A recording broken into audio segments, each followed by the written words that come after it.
Maybe I'm afraid of the way I love you. Let's see what that's going to be.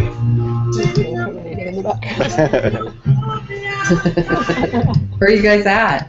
You better hide that teddy bear. Oh. Maybe I'm amazed at the way I feel.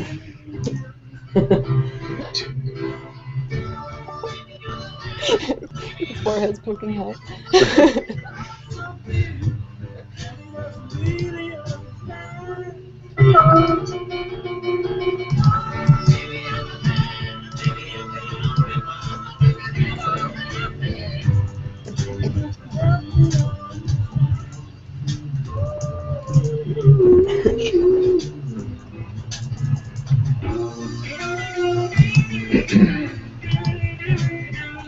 Do you want me to post this on your guys' page too? Sure. So that way, if any of your folks.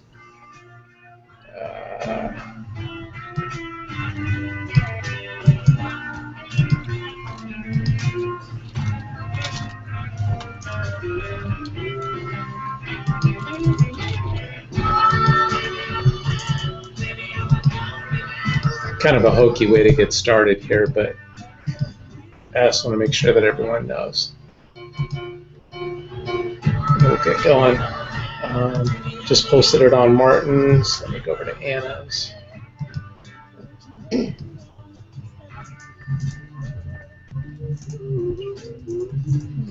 There.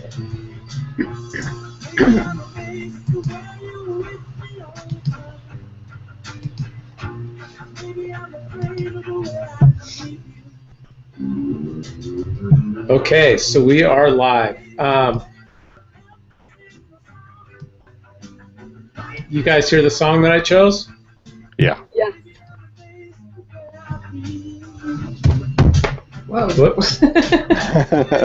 little tight squeeze in here.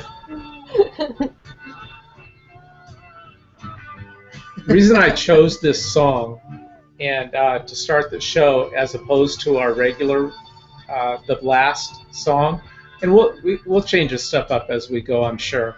But here's what kind of struck me when I was looking for an opening theme for this, and the idea that two couples. Here's Greg and Ruthie right now. Are they coming? They're coming in. So I'll wait to do my explanation. Greg's got like 3 different Google Plus accounts, and so I wasn't sure which one to invite. He's now added Google Effects, and you should probably turn on your camera. Just saying.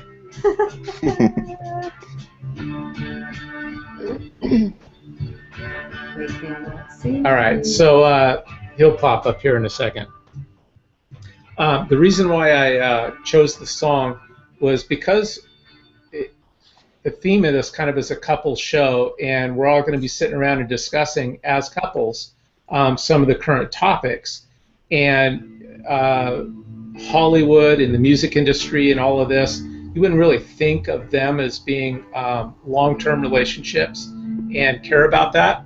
But this really struck me here with Paul and Linda McCartney. What Paul McCartney started out in the Beatles, of course, right? Then he got married, and when that broke up, find Ruthie, because this is a couple show. GP? Where's Ruthie? Oh.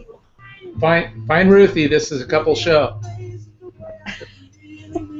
Be a little awkward. She's lost. It's okay. Yeah. She's in the back. She's in the backyard. Okay, well, this is a couple show, so get her in here. I'd have to dig her up. You should dig her up. I'll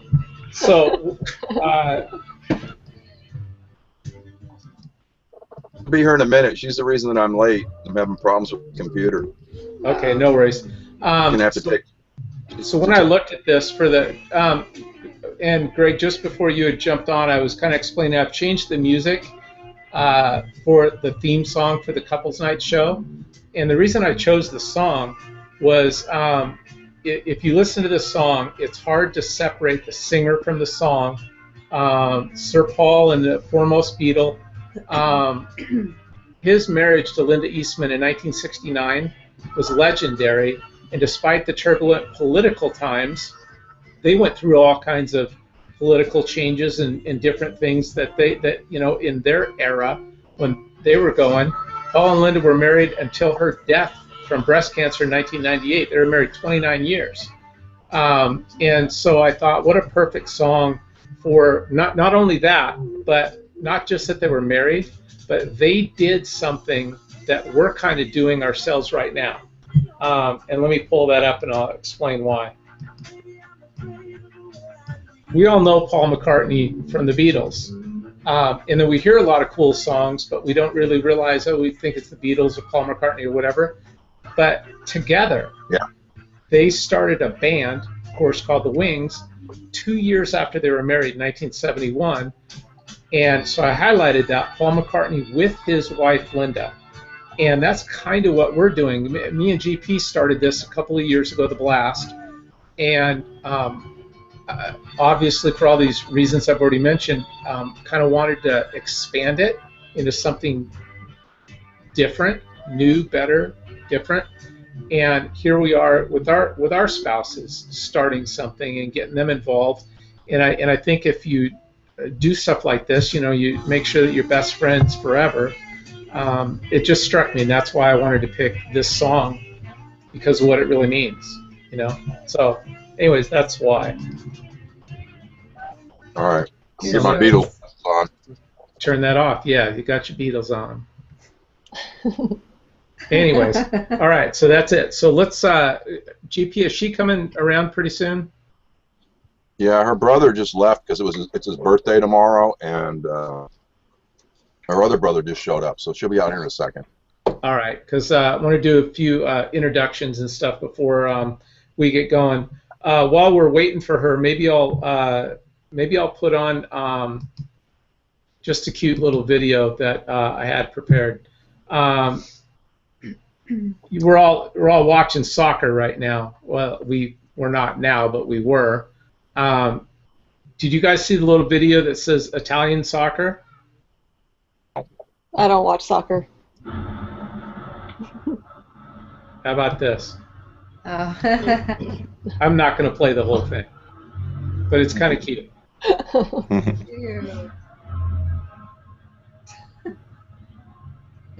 Now watch it's actually this. more entertaining than regular soccer. Yeah. We won't play the whole thing, but it's just cute. Look at the turtle. Oh, Totally. never seen a turtle act like that. Is that the turtle barking? No, it's the dog. Yeah. Well, watch the turtle. He's determined. He's coming back after it. I've never seen a turtle move that fast before. Wow. And this is over in Italy, so this is Italian soccer. Funny. Isn't that funny? That is way cute. Yeah. So, anyways, that's turtle soccer. I had to do that. The turtle never gives up. Yeah. All right. Maybe we'll hit one more video. I really don't want to start the show this way. I mean, without Ruthie here, because we're going to introduce each other and introduce the couple. So let me put on a video real quick before we really get rolling of something that happened to a soldier that was kind of a cool story. I don't know if you guys saw this or not. 7.5 months I was gone. It was the toughest thing I ever had to do in my life, I'm telling you. Because, having kids, and there's a lot of single parents over there now. Us, they say, how do you leave the kids? They say, well, how do you leave yours? Until you feel it, you don't know what it's like.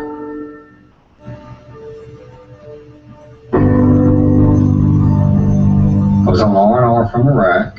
I was going to go home for 15 days. Did you guys see this? So I could be home for exactly birthday on the 15th. Did you see it, Anna? Oh, have I seen it before? No. We're watching it. Said, look, I'm on a military flight and about 4 or 5 people clamped out of probably 75 people.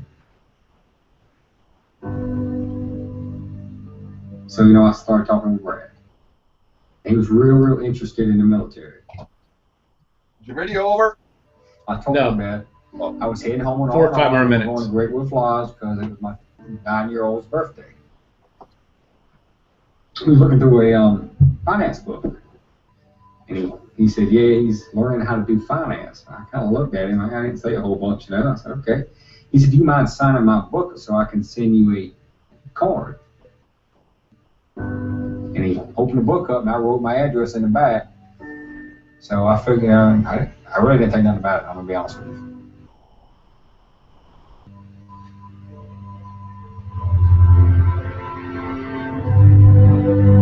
When we landed in Columbia, so he got off the plane, and that's when I seen, my little one. I ain't seen him but 5 days. He was born September 1st. I flew September 7th.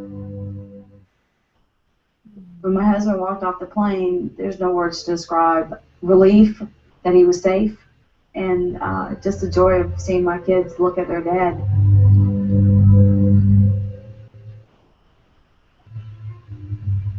He started to walk off, and Brad looked at me and he said, "Thank you for your service." I was very amazed because it's always an honor to have somebody to tell me, thank you for my husband's service, because I'm proud of him, and I'm honored that people are proud of him also.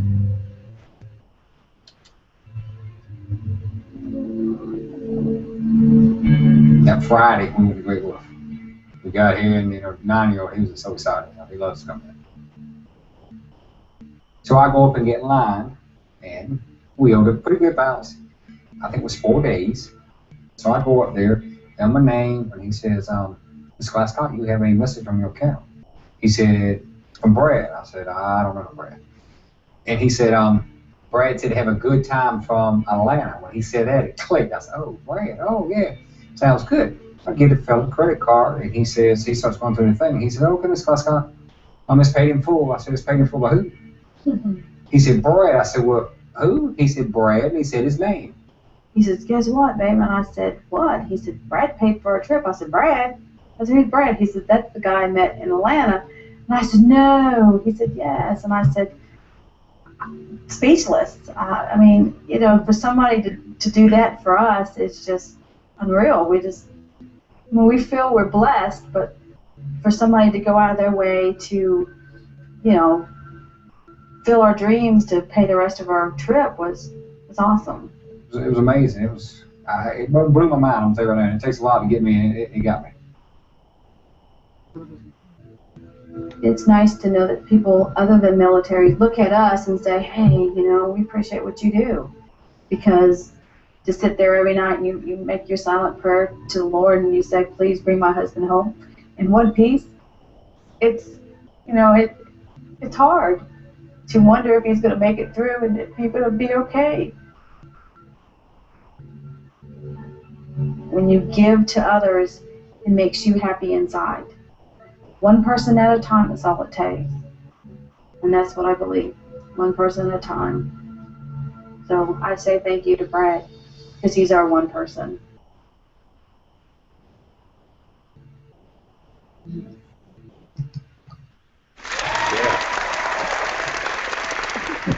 There you go. Hey, Ruthie. Hey. Hi, How are you? Hey, everybody. Good. All right, so I wanted to kick this off with introductions because it's the first night. And so let's start with just to let everybody know, and because this is going to be recorded, and so people who aren't watching will end up watching it later. Let's start out with Anna and Martin, and kind of tell just what we want to do is like a little what I call a 30-second elevator ride. If you were on an elevator for 30 seconds and you had to tell somebody about yourself or about how you met or whatever, that's kind of what we're looking for. You're on the spot. It'll be 30 seconds of silence. Oh, Yeah, there you go. Yeah, no, just take a minute or so and explain. I mean, how long you guys been married, how you met, that kind of stuff. We've been married for a couple weeks, 2 weeks. Okay. How'd you guys meet? At a bar. Okay. There you go. And you And both we met in a corner where we were both hiding because our friends both dragged us out, and we hate going to bars. So we met in the same corner and started talking about guns and Reagan, and that was it. We were so. That is so funny. That's true too. Great. And you're both originally born and raised in Utah, huh? No. No. Okay. Let's get a little bit about that. I know that, but nobody else does. Oh. I'm an Air Force brat. I was born in Wichita, Kansas. I haven't gone to many places, but I lived just in Montana and Idaho and Utah. So. Okay. I was born in Czechoslovakia. It was back then when I was born there, but my parents escaped when I was like 8 years old. So.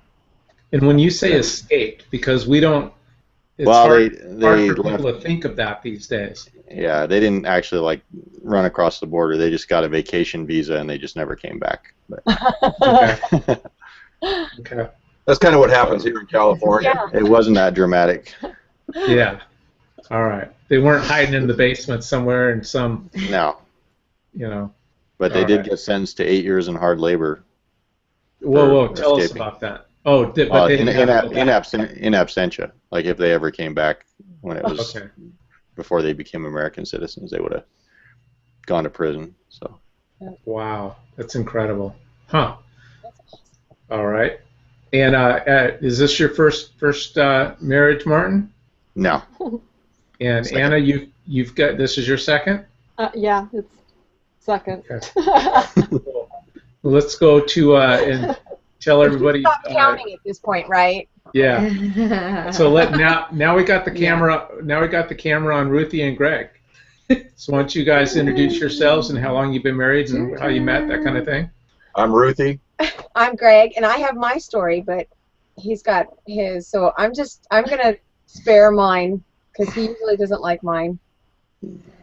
Well, both of you guys were born and raised in Southern You California. don't have the same story? Yeah. Oh, no. No. I met her when I was in prison. Nice. I was doing some time for a crime I didn't commit. Okay. That Very was good. that was the early the eHarmony, before eHarmony. Right. And she was a prison guard. Prisoners actually started eHarmony. Oh, okay. Was she one of the? Were you one of the prison guards, I Ruthie? didn't know that. Right? No, we met at church. I didn't particularly like him. I would walk in late, and he would give me dirty looks as I was walking into church, and so I thought to myself, you know what? One of these days, I'm gonna fix his wagon. So, but she did. Nice. But She no, what- fixed it all right. no, but what ended up happening was our church had this thing that they did for widows, and my mother and I were living alone, and the men would come and would do little odd jobs around the house for widows who couldn't do it on their own. And so my mother told me that Greg was going to be coming, and I tried to make sure that I wasn't home. And then one day he asked me, can I tell this? Yeah. No. I have to ask. Come on. I'll keep the last part out. But he ended up coming. He asked me out, and we went to this barbecue place. And it was the last thing I thought was going to happen. I did not think that we were going to shut the place down. And I knew that night that God had him for me. So there was no question. I was just waiting for him to. Do Prison. I like the prison story better, JK, don't you? Lisa, could you go get some tissue? Because I'm like ready to go. Don't you like the prison Yeah, I story forgot. better, JK? Yeah, I like the prison story better. So how long you guys been married? Been married. She doesn't remember, so it'll be 8 years in August. 8 years in August. All right. Ooh, And that's the 7-year mark. all right, sounds good. All right. Big. So with that, let's start the show. And, Oh, hey, wait! on a Hold on a second. minute, here, brother. You don't need to run. You don't need to run away, JK. You've been married. All right, go ahead. You do it. 32 years. Oh.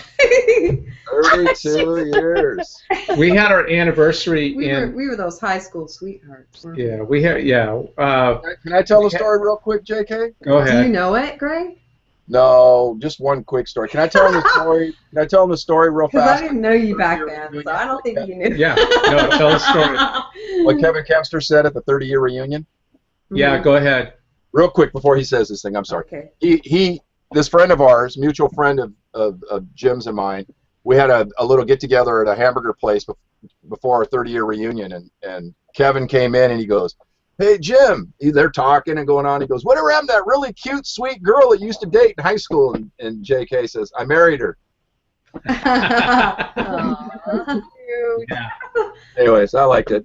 He actually came home and told me that. Good answer. Jim. Really? Good answer. Well, yeah, no, I was student body president, and she'd be walking down the hall with her friend, and we'd all be like this, with our arms folded at school, thinking they're out all in the cool hallway, and right? And your We're all standing there. Yeah, my cavalry.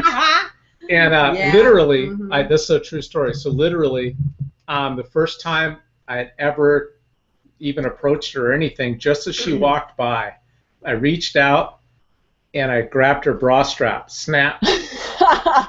I did.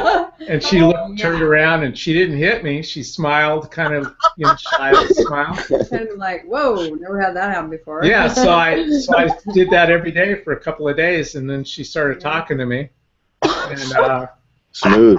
What a way to get to know somebody. yeah, Hey. Tug on their clothes. yeah. Try and do that. Hey, try and do that nowadays.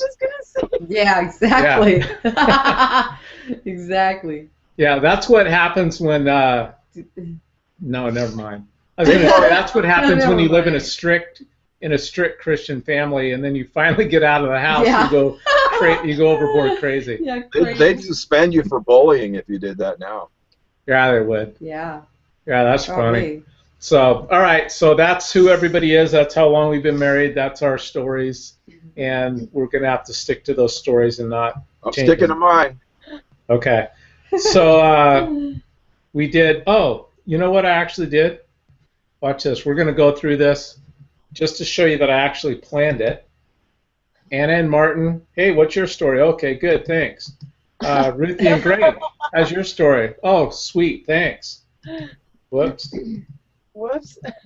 Lisa and Jim, okay, good, thanks. So, see, I actually had introductions all planned. But what we're going to talk about next is I'm going to show a short little video about fireworks jihad style, and it's going to lead into the 4th of July in a movie that Anna and Martin saw yesterday, and Lisa and I saw 2 days ago, or the night that it came out, 4 nights ago, and then we're going to talk about it for a minute. So this is fireworks jihad style. And you'll notice that as they're letting off the fireworks, every single time they say Allahu Akbar, every single time they let off the fireworks.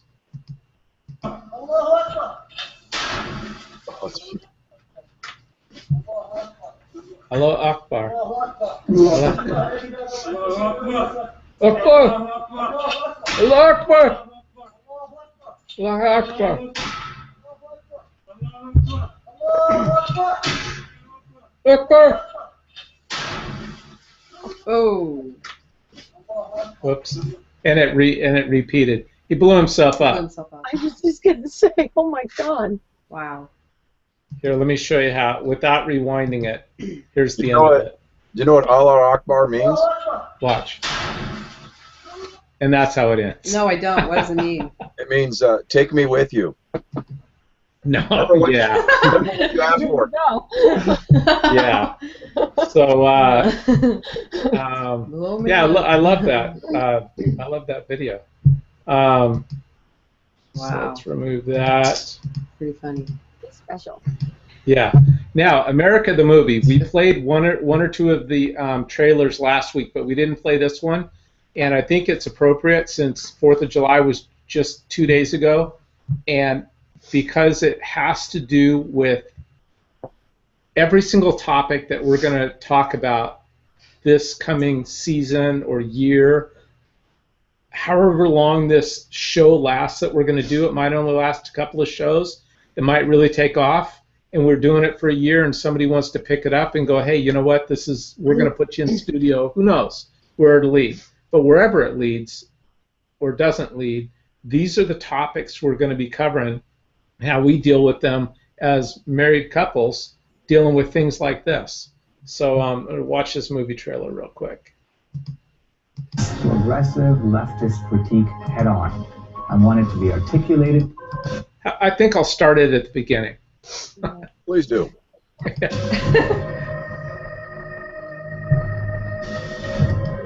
The film America is a patriotic film being released in time for the 4th of July. And yet it's not a rah-rah patriotism that uncritically celebrates America.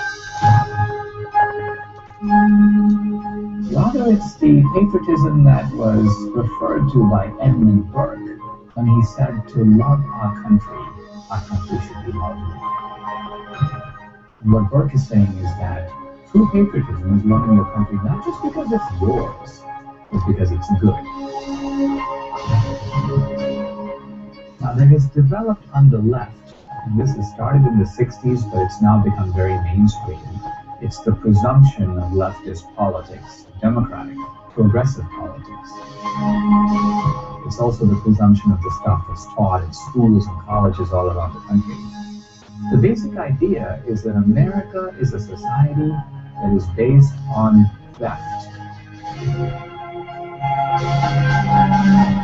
America is a society based on stealing and plunder. This is the defining feature of American history. We stole the country from the Indians. It was their land, and the white man took it by force. We stole the labor of the African Americans to build the country, at least the South. We stole half of Mexico in the Mexican War. That American foreign policy today is based on plunder.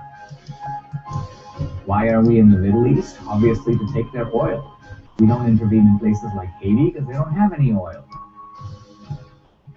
And capitalism, America's economic system, the free market system, is a form of theft, robbing people of what Obama calls their fair share. Now, this idea that America is based on theft is never effectively answered. And in fact, many of its premises seem undeniable.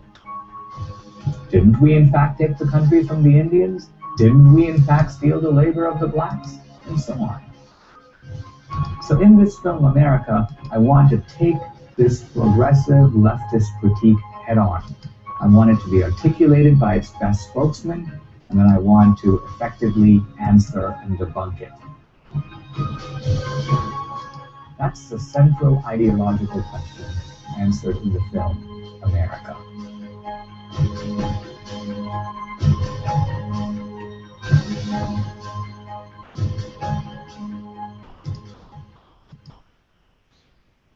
That movie right there just earned an A+ rating, which the Cinema Score, which is a movie rating system known for predicting the commercial success of a feature film, just gave it the A+ rating. And also at the same time, his book just rocketed past Hillary's book, which no surprise. Anyways, and Yeah, no surprise. yeah, a grade of A+ as received by D'Souza's America is considered rare, typically awarded only to films that tend to not only be successful at the box office, but also successful as Academy Award nominees, which is pretty cool. In preliminary, it was ranked number 3 overall in screen average attendance. So anyways, I just thought that was cool. So what did you guys think about the movie? Oh, we loved it. It was great to take my boys to as well. They really enjoyed it. I don't know if some saw my 12-year-old's post about it. that I had like shared with everybody, but he encouraged everybody to go see it because he thought it was so informative as far as history goes and whatnot, and he's 12, so it was great. Yeah.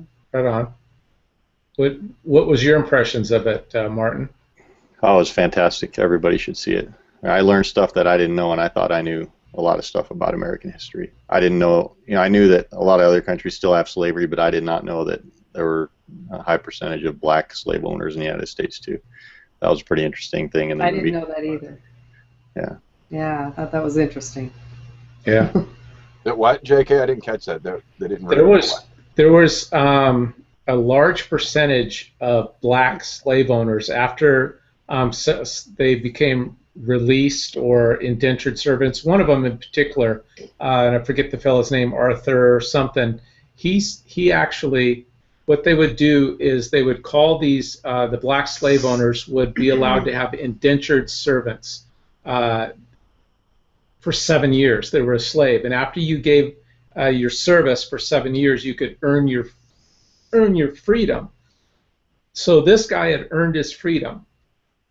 He had a slave. He had 5 slaves, and one of the slaves had earned his freedom, and this black slave owner took him to court and sued him because he wanted more time. He wanted him to stay longer. So here's a black slave owner in America suing one of his slaves to say, no, you're not leaving yet.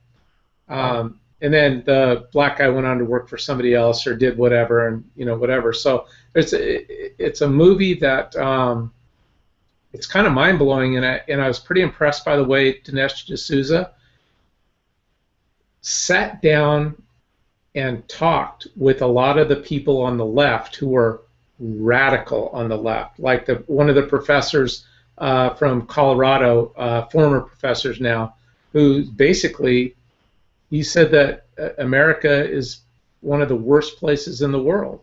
I mean, I don't know. It was interesting how he. I didn't get a chance to see it yet, but my question to you is: Did he talk much about like the Constitution and when this country was founded? Did he go into much detail about that and slavery and that? Guys? Yeah, yeah. Because he talked about how a lot of the founding fathers wanted to get rid of slavery at the time of the founding of the country, but they knew that they would never be able to get the southern states to sign on to be part of the United States. What's really crazy about that is that those were Republicans, and the Democrats were the ones from the South that wanted to keep slavery. If you were to tell that to people today, they'd be in denial of that. Well, it was the same thing in segregation in the 60s. It was the Republicans that ended that, not Democrats. Yeah. But there's an interesting parallel of back when the Constitution was written to today. We talk about Republicans today being rhinos, right? And doing everything they can to placate the left and go along with them and stuff like that. And it's frustrating for us. But what did Martin just say happened in that movie? He said that the North, the Republicans, went along with the South for what reason? Keep the United States together. To form the United States. They knew they would never sign on to be part of the United States if they ended slavery at the time of the founding. So. At the time that they were getting ready to go to war, decide to go to war, it only needed to be a majority vote. And at the very last second, before they were going to take that vote, the guy from Pennsylvania came in and wanted to add that it had to be unanimous. So at that point, someone seconded. There was nothing they could do. They thought that it was over, and there was no way that they were going to get everybody on board. And so when they started continually fighting, these guys would actually get into fist fights at that time during the time that this stuff was going on, trying to get this stuff done. And that was to get all the colonies to be in agreement to fight against England. And they wanted to free the slaves, and they knew that there was no way. The South said, forget it. They knew that there was no way the Carolina, it wasn't even going to come close. So they had to go ahead and throw that in. But even after the war, they said they couldn't do it because not everybody would sign up sign up on the Constitution. So. Adams was outraged, and he got into it with Ben Franklin over it. Ben Franklin was one of the guys that was the first advocates for freeing people. Right. In the nation. You Anyway. guys should go see that movie this week, sometime before it leaves. All right. All right, we're going to move on to a topic that me and Ann almost got into fisticuffs over today. I'm just kidding.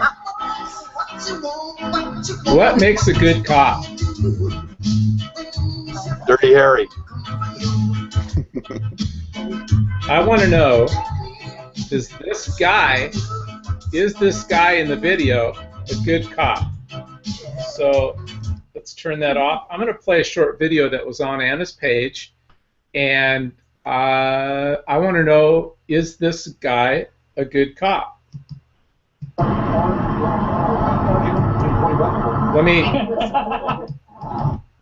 I should probably start all the videos at the beginning. You think that'd be better? Yes, please. All right, let's start this one at the beginning. That would be the responsible.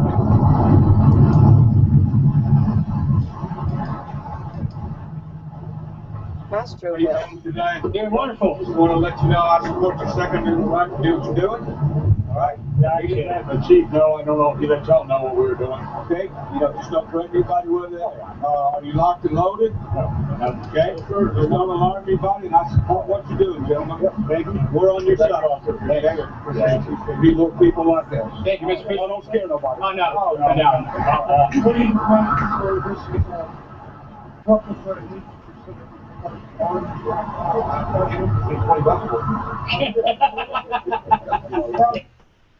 All right. That's got to be in Texas, right? It is. Where was it at? It was Texas. in Texas. Got to be. Castro. The right to carry open arms. It's at Casterville, so it's got to be Texas, yeah. or they castrate. All right. Very cool, but I'm like, I can't help myself. All right. So I want to know, is that guy? Is he a good cop or a bad cop? Is that what you want to know? Is that guy a good Is he cop? a good cop? Go first. No, you guys go first. Based on his treatment of those open carry holders, yeah, I would say that he's a good cop. I don't know other actions he's done in the past or will do in the future, but based on that's appropriate treatment of citizens. Martin, what do you think? Yeah, a lot of cops would have just come out there with their guns drawn and gone crazy, and he just was nice to them and talked to them and shook their hands, and I don't know. That's how police end up having too much of an adversarial relationship with most people, and it just seems to get worse all the time. But okay, I have to agree. He didn't have a knee-jerk reaction, which was refreshing to see. Who's saying that? Me, Ruthie. Ruthie, okay, because for some reason you guys' camera didn't come up on that. Oh. So GP, what do you think? Is that a good cop? You know, I think that, you know, he pretty much said, you know, we're behind you, right? Didn't I hear him say that? Yeah. So he's obviously in agreement with what they're all about. You know, I don't know. Do you want me to break it down compared to Keep Portland Weird and how you guys have cops turn their backs on people riding around on bicycles naked, which is against the law, but right. Are those good cops? I mean, well, I'm just thinking about this guy. Lisa, do you think that was a good cop? Yes. Who knows? I don't know what else he does. Dirt on him, JK. You got dirt on him. He was pretty good. Do I got dirt on him? Let's watch this. Let's watch this officer for a minute. Are we gonna find out? Is he? Yeah, I know. Is this gonna hurt? Violent confrontation on the side of the freeway. A California Highway Patrol officer holds a woman down and repeatedly punches her. Tonight, Eyewitness News talks exclusively to the man who shot the video. Good evening, David and Ellen are off tonight. I'm Christina Salvo. I'm Mark Brown. This is Eyewitness News at 6. Unnecessary and excessive. That is what one man is calling a fierce encounter he captured on video between a CHP officer and a woman. This evening, the California Highway Patrol is explaining what it says sparked the shocking confrontation. Eyewitness News reporter Rob Hayes joins us live from downtown Los Angeles with the exclusive report. Rob. Mark, so many questions still persist about this case. Why was that woman walking on the 10 freeway? And did her arrest require such a violent reaction from that officer? The man who shot the video says no. The video starts rolling right around 6 o'clock Tuesday evening. You see a woman walking on the eastbound 10 freeway near the La Brea on-ramp. A CHP officer tackles her to the shoulder and unleashes a barrage of punches to her face. He starts really like letting loose, and he starts doing some haymakers. He just starts pounding down on her face really hard. And he doesn't try to grab her arm. He doesn't do anything first. And he's really pounding her head in. She's a great grandmother. David Diaz shot the video, that violent confrontation, from his car. Barefoot. Diaz says he has no idea what spurred the beating, just that before he got his camera out, he saw the officer chasing the woman around a pickup truck walking on the right freeway on-ramp. As the truck pulled away, Diaz started rolling, and this is what he recorded. Eventually, another man runs over to assist. Diaz assumed it was an undercover officer. It was unnecessary. It just brings more racial tension. Like, this is an issue. Like, we need to talk about this. The CHP wouldn't talk with us on camera about the incident, but in a written statement said the officer ordered the woman to stop, but she ignored him. Fearing she would be hurt, the CHP says the officer tried placing her under arrest.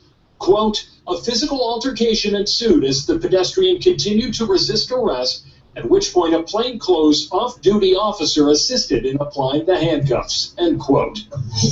All right. There's more to it, but did you see how the cops painted the picture? A pedestrian refused to, here's why because we got one more topic I want to talk about. So my question is, the guy in the earlier video who got out of his van and he came over and he shook all the hands of the gun rights people. How do you know that he wouldn't have stayed silent here? So that's completely an irrelevant question. Because he saw some people that he agreed with. He's clearly a Second Amendment guy, so he did a good thing. Maybe not. He did a good thing. He got out and he said, "Hey, I'm with you guys, love you," and everything. But what if he saw some guys sitting around and they had long hair and they're hippies, and he pulled them over and kind of harassed them, thinking they're smoking pot or whatever, and he's going to give them a little hard time and whatever. And then he finds out they're clean. I mean, maybe because now he sees somebody that he doesn't agree with. So here's my theory on a cop who does a good thing versus are there any good cops? And I didn't cut out all the pictures because there were too much, but there's things called the code of silence. And my theory is if one of his friends on the force was the one who beat the shit out of that old lady, would he have stayed silent? If nobody knew about it, would he stay silent, or would he turned his friend in, turned his officer buddy in? There have been plenty who have done that. Yeah. Then for Amy, judging from watching his video, I would venture to guess that this man may be one that would drop the badge and leave the job if he was told to do something that he felt was in violation of citizens' constitutional rights. I mean, we can do what ifs all day, but it's not going to get us anywhere. Well, I'll say this, if there's a cop who would do that, then they're a good one. So, and this one may lose his job. Yeah. This one should lose his job. But no, the earlier cop. Who? For standing up for Second Amendment rights, he may lose his job because he supported Second Amendment rights publicly, and it's on the air now. Yeah. I mean, some of them could get turned on, but I guess where it becomes kind of personal for us is our sister-in-law 3 years ago was shot in the back of the head by an officer who was clearly troubled and continued to get promoted, he was in counseling or whatever, but all of the actions that he took, they continued to cover them up and stay quiet about it until he finally, went apeshit. So my thing is that if you know you got a cop who's in trouble, he's got issues, and you don't say anything, you're a bad cop. You may be doing good things, but you're a bad cop. So, I don't know. GP, your guys' thing is frozen. Are you still there? I'm here. All right. Got any comments on that? I moved here from Portland, Oregon to LA in 1990 to work for the LAPD, and I was put on a list, and they told me if I wanted to get through and get hired quicker because of the color of my skin, I needed to move down here and show that I was serious about it, because they were really low in their percentages of minorities on the force, and they needed to do a massive hiring of minorities. And my scores were high enough to where if I were to show a strong interest, that I would get called in. And I'll be honest with you, they ran out of money in the early 90s. They had the Rodney King riots, and I agree with what you're saying in principle, JK, because what your thoughts are stop me from wanting to work for the LAPD, and that is that when you watch the Rodney King beatings, if you were to pull up that video and you were to watch the certain coverage that was on there, you'd see 10 officers standing there with their arms hands crossed behind their back and not doing a thing. And yeah, there is that mindset that goes on that it's us against them mentality. And my thing was, after the riots were over, they called me to go into the academy, and my thing is, I could not be one of those 10 guys to just stand there. I've never been one person that's just going to stand back and allow something like that to happen. Right. I would have gone in there and told those guys, all right, enough's enough. Let's cuff him and get him in the car and book him and get on with our night, Mm-hmm. But they look at it, and when I say they, that percentage that is corrupt in the police department, as it's, oh, you're with him, you're one of his boys. Well, when this policeman shot Vicky, or shot his wife and then shot himself, the other cops were there and saw him laying there, and they still said the guy's on the loose. So that to me was them trying to cover up what he did. The shooter's best friend. They knew he was on the force, but they didn't want to tell anybody yet. So they got their story straightened out. What are we going to say? Because we know that our buddy is laying there with a hole through his mouth in the back of his head. That they made everybody think that he was on the laying run. Over his wife with two of their friends murdered. And they wanted to get their story straight. Yeah. So they announced on the news the shooter's still on the loose. All right, let's. We want to shut things down here in about 7 minutes, so we can stay on track. GP, do me a favor, and I might have to do it too.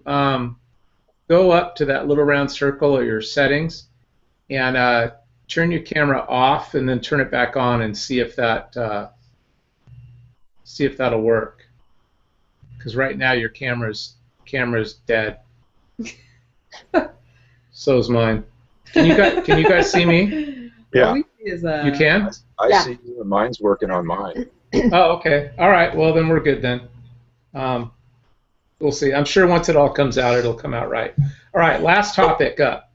Women's rights, and I'm curious to find out if you ladies think that you feel violated right now and hindered in your life right now because of the SCOTUS is the Supreme Court of the United States, if you want to know.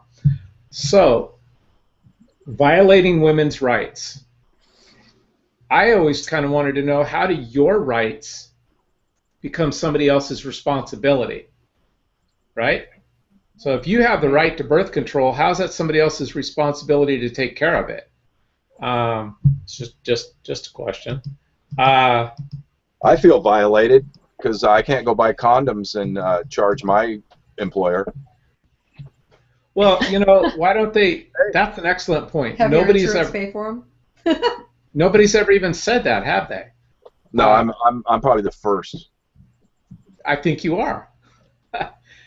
This is a 1 minute, I never have heard anybody say that. 1 minute video done excellent by Megan Kelly on a Blowhard show, but we're gonna watch it anyways. Let's see here. Start from the beginning.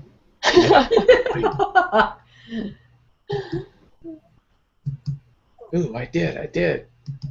What this is really about at its base is trying to figure out as many ways as possible to limit women's access to reproductive health care.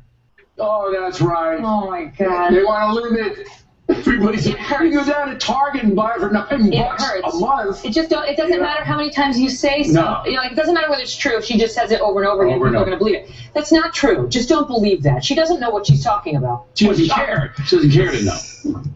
They limited in small corporations. These corporations that are basically 50% of the stock is owned by 5 people or less in a family, right? Those corporations only, and granted, it's about 50% of U.S. corporates, 90% of the U.S. corporations that employs about 50% of the American population. So it's a lot of corporations that could be affected. But only those that feel strongly about their religious beliefs. Those folks aren't going to have to provide abortion-related drugs. And they'll probably get audited by the IRS when they put in their little waiver. It's drugs that terminate an already fertilized egg. That's the only, out of the 20 birth control drugs that are available, they still have to cover 16. Did the media they just said we don't want to fund those forms of birth control. Did the media ever? All right. That makes sense, right? Mm-hmm. Okay. You guys familiar with Dana Lausch? Yes. Look at this. Wait. Are you guys familiar with Dana Lausch? Yeah. Yes. Look at the. Oh, now he tried not to smile. I know who Martin's got a crush on besides Anna. Dana Lausch.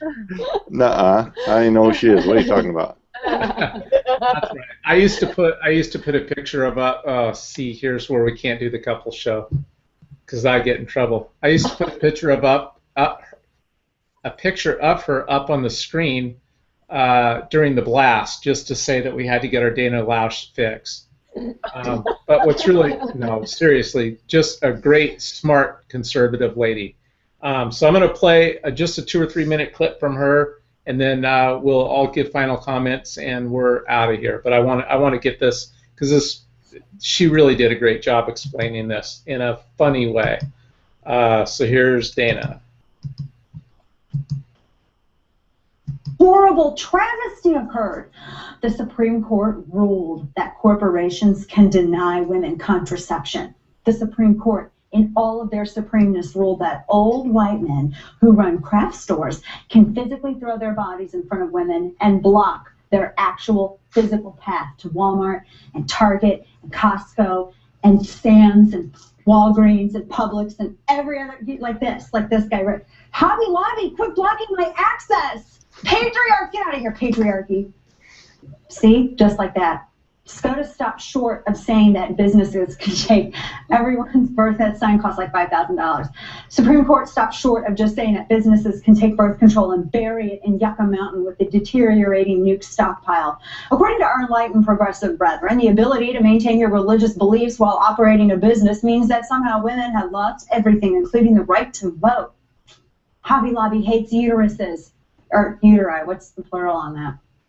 I think it's uteri. Burn it down, progressives screamed on social media. No, they actually like legit said burn it down. Burn Hobby Lobby down. Like, Hobby Lobby, time to burn that down. Like, a lot of them said this. They also chanted, birth control is not my boss's business. In fact, feminists on the steps of the Supreme Court building ahead of the decision screamed that and all sorts of stuff. See, the longer version of that chant is, birth control is not my boss's business, but I want my boss to pay for it, but it can't be his business. But that's like kind of long and not everybody can keep up at the same time. Other chants from the SCOTUS steps included the perennial hit, hands off my uterus, just give it your dollars instead. Also, riot, don't diet, get up, get out, and try it. Yeah, I mean, all of these. Women united will never be defeated, so pay for our birth control. Or, hey, mister, get off my sister. And then, not the church, not the state. Women must control our fate. Please finance our fate. I love this one. 2, 4, 6, 8. We don't want to procreate. Pay for our birth control. Oh, and the ever favorite, Hail Satan. They're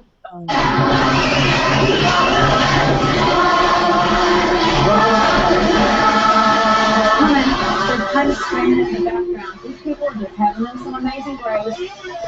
Cute, charming Charlie's purple sunglass wearing girl in 3. There.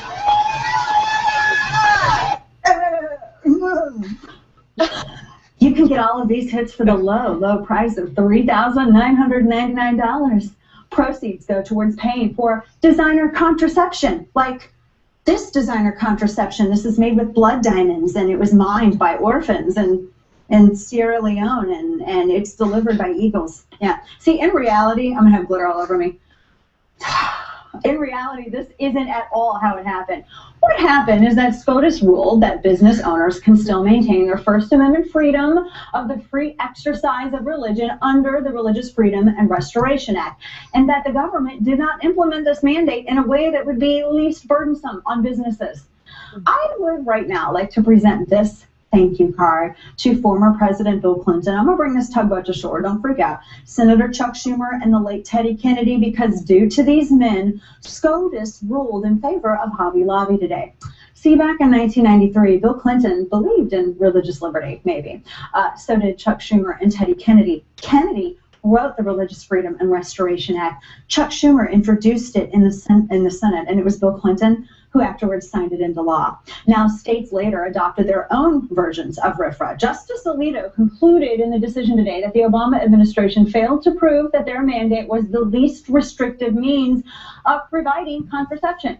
In a 5-4 vote, which was frankly too close for my comfort, SCOTUS reaffirmed religious liberty through the vessel of the Religious Freedom and Restorations Act. But don't think that this war's over. Not yet, though. I mean, this is just one battle. Mark my words, they're going to come for RFRA next. But what would the outcome have been had RFRA not been in place?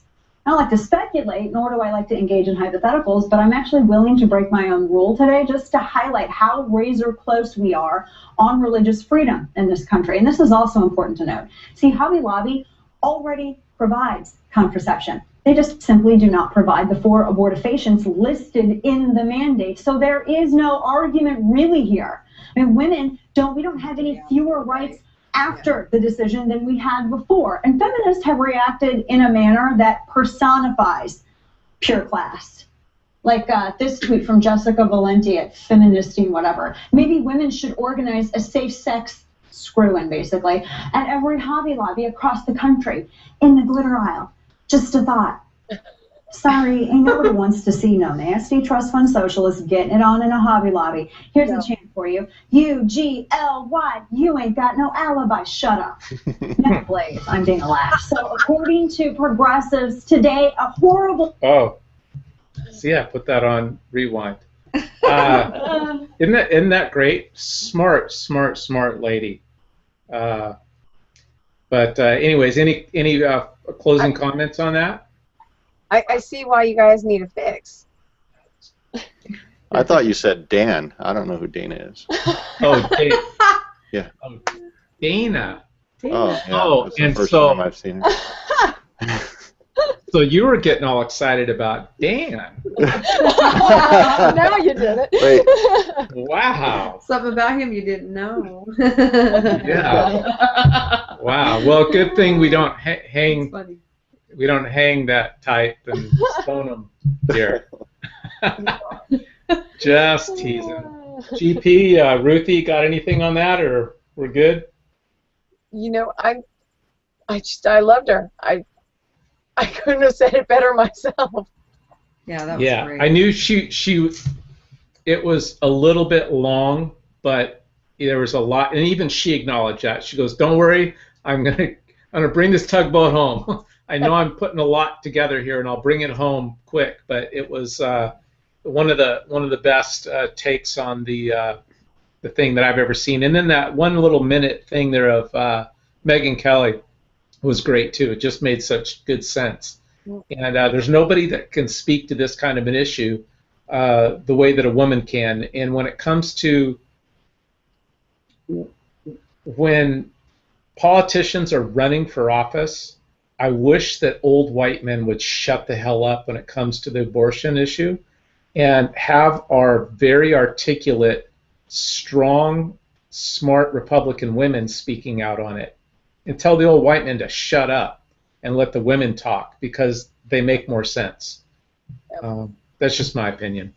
Yeah, women are better at killing unborn children than men are, that's for sure. Oh, jeez. Oh. What? So on that note, anyways, that's our first episode of Couples in America. And I haven't offended anybody by speaking the truth, but there's too many of them out there that are. And then Satan, what'd she yell? Satan, hail Satan. Yeah. Okay. Yeah. Well, I'd hate to be her when she meets her maker. Yeah. So. Anyways. That's right. I mean, they want the right. They want the right to do that, but they want everybody else to pay for it, which is the true definition of a liberal. They love to spend other people's money. Listen, this is a simple thing, man. You want it, do it, but pay for it on your own. Right. Don't force other people to. Like I said, when you start buying my condoms, then we'll be equal. But until then, why don't men come out and say, hey, pay for this and pay for that? True dat. They won't pay for your Depends. Yeah, when they start paying. I mean, you go one thing. I don't know. I wouldn't be so sure about that. By the time we get there, there won't be money. Hopefully, we'll never need it. I'm not. Yeah, hopefully we never need it. No, I did have half my prostate taken out about 6 months ago, and then about 3 weeks later went to Costa Rica against the doctor's orders. Oh, and it was going to be kind of a long ride up in the mountains and places I was going, and I considered bringing some. Bringing those with you, huh? Mm-hmm. Yeah, I needed to some protection. Yeah, bring some protection or a pad or something, because I had very little control for a while. You're a top candidate for. He kind of felt he knew what it was like to be a girl for a while. Oh, nice. Yeah, I'm telling you. It's not fun. That's great. So anyways, let's wrap it up, and then we'll come back next Sunday night. We'll keep the show tight. We'll have a lot of topics. Be great. You guys pitch in on some topics, and I'll put them together, and it's all good. So we're going to take us out with our same ending, and please do not make me be the only one. All right? Singing along. Gotcha. Her heart so many times, and to have my party wine. Here it comes. One day, here it comes. Said, sweetheart, party's over. Turn out the lights. The party's over. This is the only time I'll ever have a glass of wine. Good night. Thanks, guys. Tell everybody goodbye. Have a good night, everyone.